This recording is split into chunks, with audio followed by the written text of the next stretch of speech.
है आपका मेरे चैनल टी फॉर टेक्निकल में। मेरा नाम है कादिर। दोस्तों आज हम बात करने वाले हैं टेली प्राइम के अंदर लेज़र बनाने के बारे में। तो हम यहाँ पर टेली प्राइम का एजुकेशन वर्जन यूज़ कर रहे हैं। किस तरीके से हम गेटवे ऑफ टेली से लेज़र क्रिएट कर सकते हैं, आज हम उसी के बारे में आपको बताने वाले हैं। तो मैंने एक लेज़र का सवाल जो है क्वेश्चन पहले से तैयार रखा है, जैसे कि आपके सामने ये कुछ आइटम्स हैं और जो कि किसके अंडर आती हैं वो भी मैंने लिख के रखा हुआ है, और उसके अलावा मैंने अमाउंट लिख के रखा हुआ है, और फिर कि वो क्रेडिट है या डेबिट वो भी लिख के रखा हुआ है। तो ये सारी एंट्री आज हम टेली प्राइम के अंदर डालकर चेक करने वाले हैं कि किस तरीके से हम जो है इसमें लेज़र क्रिएट कर सकते हैं। तो सबसे पहले आपको कंपनी बना लेनी है और उसके बाद गेटवे ऑफ टेली पे आना है। तो मैंने इससे पहले की वीडियो जो डाल रखी है आप उनको ज़रूर देख लें, तभी आप ये वीडियो समझ पाएंगे। तो यहाँ क्रिएट कंपनी पर हम आएंगे। उसके बाद हमें क्या बनाना है, लेज़र बनाना है। तो हम यहाँ पर आएंगे और इंटर मार देंगे। उसके बाद दोस्तों हमें नाम लिखना है सबसे पहले।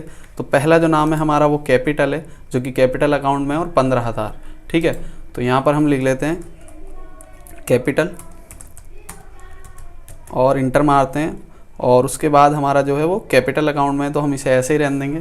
इंटर मारेंगे। नाम में जो है वो मेलिंग नेम में जो है वो कैपिटल आ रहा है, तो आप रख सकते हैं जो भी आपको रखना है, एड्रेस वगैरह देना है, नाम देना है। उसके अलावा आप एड्रेस वगैरह दे सकते हैं। कैपिटल की जगह यहाँ मेलिंग नेम में कुछ और भी चेंज कर सकते हैं। ठीक है, state Delhi, country India, pin code दे सकते हैं आप, जैसे मैं दे देता हूँ। और उसके बाद बैंकिंग डिटेल दे सकते हैं अगर आप चाहें तो, यस करके। उसके बाद पैन नंबर, रजिस्टर्ड टाइप, किस टाइप का रजिस्ट्रेशन है, रेगुलर कंज्यूमर हैं आप, क्या हैं, मतलब रेगुलर बेचते हैं, ख़रीदते हैं सामान को, या अनरजिस्टर्ड हैं, कैसे हैं। जीएसटी नंबर दे सकते हैं आप, अपना डिटेल दे सकते हैं। ये सब चीज़ें आप यहाँ पर दे सकते हैं। अभी हम इसको नहीं दे रहे हैं, इंटर मारेंगे सिंपल, और इंटर मारेंगे और यहाँ पर हम अमाउंट डालेंगे। तो मैं आपको अमाउंट दिखा देता हूँ, 15,000 रुपये अमाउंट है हमारा। तो हमने यहाँ 15,000 डाला, इंटर मारा, तो यहाँ पर हमारा क्रेडिट आ रहा है CR। तो हम यहाँ देख लेते हैं तो कि भाई कि CR होता है या DR होता है। तो कैपिटल अकाउंट हमेशा क्या रहता है, CR रहता है जब हम बात करें कैपिटल की। अगर हम यहाँ ड्राइंग की बात करेंगे तो DR होगा, लेकिन अभी हम कैपिटल की बात करें इसलिए ये CR होगा। तो हम यहाँ पर CR रहेंगे और इंटर मार देंगे। ये डिफ़ॉल्ट आता है, बाय डिफ़ॉल्ट खुद ही एक्सेप्ट कर लेंगे इसको। अब दूसरा लेज़र देखेंगे। तो दूसरा लेज़र स्टॉक का है, स्टॉक इन हैंड में 3,000 रुपये। तो यहाँ हम स्टॉक लिख लेते हैं और स्टॉक इन हैंड, यहाँ पर स्टॉक लिखते ही स्टॉक इन हैंड आ गया। उसके बाद इंटर मारेंगे और 3,000 हम यहाँ डाल लेंगे। ठीक है, DR होना चाहिए, DR है, इंटर मार के एक्सेप्ट कर लेंगे। उसके बाद हमारा कैश एट बैंक, तो यहाँ हम कैश एट बैंक लिख लेंगे। ठीक है, अब ये बैंक अकाउंट में जाता है हमारा हमेशा, जैसे कि हम पिछली उसमें एंट्री डालते हैं। यहाँ आप देखेंगे हर एंट्री पे अलग अलग टाइप की आ रही है। जैसे बैंक अकाउंट लिया, आप यहाँ सारी डिटेल भर सकते हैं बैंक की, क्या बैंक है, कौन सा बैंक है, वगैरह वगैरह, वो सारी चीज़ें आप यहाँ पर एंटर कर सकते हैं। उसके बाद हम बैंक के जो है अमाउंट डालेंगे। तो हम देख सकते हैं आप 1,000 रुपये हैं, जो कि DR है। इंटर मारेंगे, यहाँ DR आ जाएगा, एक्सेप्ट कर लेंगे। उसके बाद हमारा कैश एट बैंक है। देखिए ऊपर जो हम नाम लिख रहे हैं उसमें ज़रूरी नहीं है कि आप जो है स्पेलिंग सही रखें, आपकी मर्ज़ी होती है। सॉरी, हम यहाँ पर कैश इन हैंड लिखेंगे, इंटर मारेंगे। तो कैश इन हैंड किस में आता है, कैश इन हैंड अकाउंट में ही आता है। इंटर मारेंगे, यहाँ जाएंगे वापस।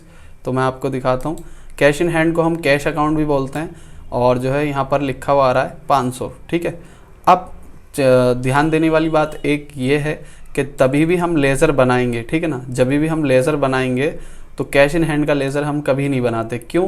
क्योंकि कैश इन हैंड का लेज़र जो होता है वो पहले से ही बना हुआ होता है। तो हम यहाँ पर ESC करेंगे।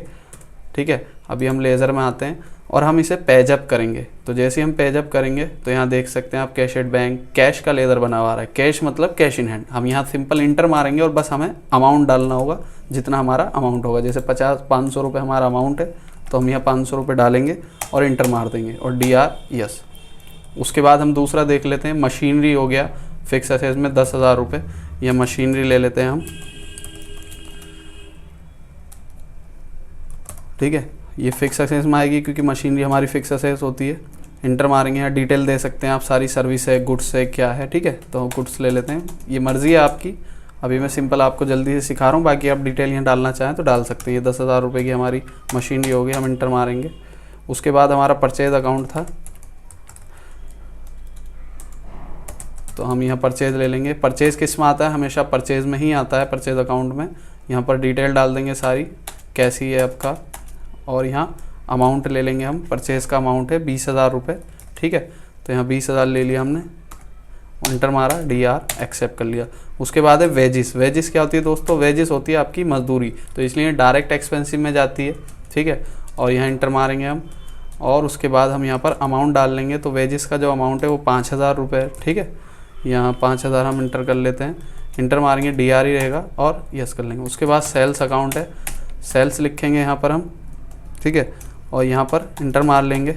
सेल्स जो है हमारी, जो सेल्स हुई है 5,000। ये जो लेज़र है दोस्तों ये पूरे साल का हिसाब है हमारा, तो इसलिए हम इसमें डालते हैं। तो आप समझ गए होंगे, इस तरीके से हम ये सारे के सारे लेज़र इसके अंदर डालेंगे। जैसे अभी हमारे सन्डी डेप्टर, सन्डी क्रेडिटर और क्लोजिंग स्टॉक बचे हुए हैं, तो अभी हम सन्डी डेप्टर डालते हैं। दोस्तों सन्ड्री का मतलब होता है विभिन्न, ठीक है। सन्ड्री का मतलब होता है विभिन्न, और डेप्टर का मतलब, देखिए पहली बात तो सन्डी डेप्टर जो है वो किस में आएगा, हम उसकी बात कर लेते हैं। सन्डी डेप्टर जो है आपका वो सन्डी डेप्टर में ही आएगा। हम देख लेते हैं कितना अमाउंट है, यहाँ पर 9,000 रुपये अमाउंट है, ठीक है। तो सन्डी डेप्टर कब होता है, समझने वाली चीज़, इसको हम क्रेडिटर और डेप्टर में जो फ़र्क होता है उसके उस पर समझाएंगे आपको कि किस तरीके से इन दोनों में फ़र्क होता है। देखिए एक तो होता है जिससे हमें पैसे लेने होते हैं, एक होता है जिसे हमें पैसे देने होते हैं। तो यहाँ पर हमने सन्डी डेप्टर, मैंने बताया सन्डी का मतलब विभिन्न होता है, तो यहाँ ये पूछ रहा है किस किस से कैसे कैसे, यानी बहुत सारे बंदे हैं जिनसे ये सारी आइटम हमें लिखनी है, किससे कैसे अमाउंट लिया, कैसे दिया, उस टाइप की। सन्डी डेप्टर वो होते हैं जिनको हमने पैसा जो है माल अपना बेचा होता है और पैसा उनसे लेना होता है, तो ये लिस्ट पूछ रही थी।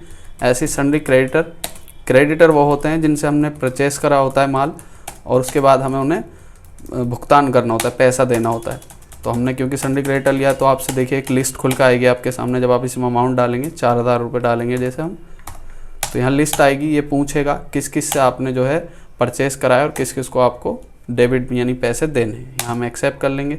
उसके बाद दोस्तों एक ऑप्शन आता है इसमें क्लोजिंग स्टॉक, तो ये ध्यान रखने वाली बात है, ये डायरेक्ट इसकी एंट्री नहीं होती, ये इसकी एंट्री जो होती है वो ओपनिंग स्टॉक में, यानी स्टॉक या ओपनिंग स्टॉक एक ही बात है, उसी में होती है। तो वो हम पहले ही डाल चुके हैं, आपको दिखा दूं यहाँ पर, ये स्टॉक नाम से, इसी के अंदर हम जाके एंट्री करेंगे। तो अभी हम पीछे जाएंगे, पेजअप करेंगे और पेजअप करते जब स्टॉक इन हैंड पे आ जाएंगे, आप देख सकते हैं स्टॉक पे आ चुके हैं। अब यहाँ पर हमें डेट डालनी होगी क्योंकि ओपनिंग बैलेंस जो था वो हमारा 1 अप्रैल 2021 को था, यानी कि अगले साल जो है हमारा क्लोजिंग बैलेंस होगा। तो 1 अप्रैल के बाद जो साल पूरा होता है वो 31 मार्च को होता है, 31 मार्च, और अगला साल कौन सा है 21 के बाद 22। तो यहाँ हम 22 डाल देंगे, इंटर मारेंगे और 5,000 डाल देंगे। तो इस तरीके से ये हमारा यहाँ पर सवाल पूरा हो जाएगा। इस तरीके से हम पूरी लेज़र की जो एंट्री है वो टेली प्राइम में डालेंगे। तो उम्मीद करता हूँ दोस्तों आपको वीडियो अच्छी लगी होगी। अगर वीडियो अच्छी लगी तो प्लीज़ चैनल को सब्सक्राइब करें, वीडियो को लाइक करें और शेयर करना ना भूलें। Thank you.